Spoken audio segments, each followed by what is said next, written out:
Hey crafters, for today's DIY we're going to be making this black and white tray, house, and bowl decor. Let's begin. First, I'm going to be cleaning my bowl, and with a washable Crayola marker, I'm going to be drawing a letter in the center of my bowl. Make sure you do this inside of your bowl. I will now be painting my letter with multi-surface acrylic paint. The brand I am using is Full Cart and the color is Patina. Make sure to paint this on the back of the bowl. I will now blow dry my letter and I will paint a second coat. Once dry, I will wipe off the red washable marker that I used to draw my letter.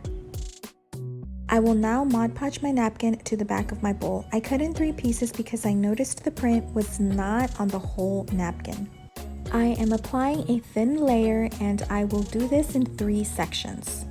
You can use dishwasher safe Mod Podge just in case you do want to wash this bowl in the future and just so it won't get damaged. That's just a personal choice, but it's an option. Now trim off the extra napkin with some scissors. Also, don't forget to remove the second layer of the napkin or ply before gluing down. You may also remove the second ply or layer after it's glued down, but since we are doing it in 3 parts, it might be easier to do it before.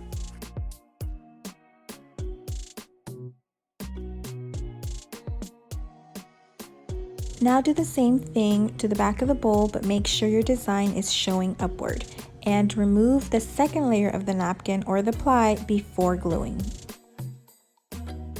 Now let's move on to our tray. I've already painted my tray white, and now I will place some cabinet paper to the inside of my tray. I purchased this pretty paper and tray at Dollar Tree. For extra protection, I decided to Mod Podge the top of my cabinet paper, and I am just doing 1 layer. Now let's move on to this wooden house I bought at Michael's. I have already traced a line with my ruler and I will paint the bottom white.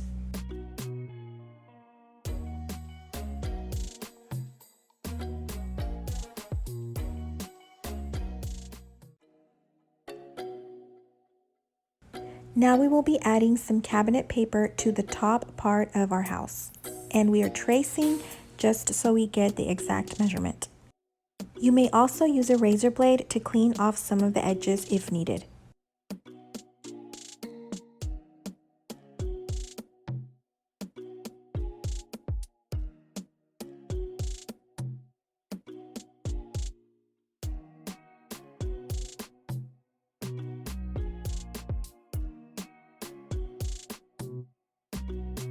I also added Mod Podge to the top portion of the house to help it seal better.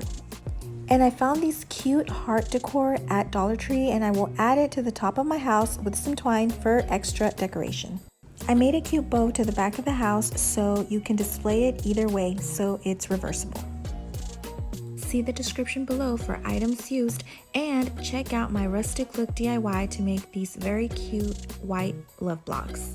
Don't forget to subscribe, like, and share, and turn on your notifications for more DIYs. Stay crafty!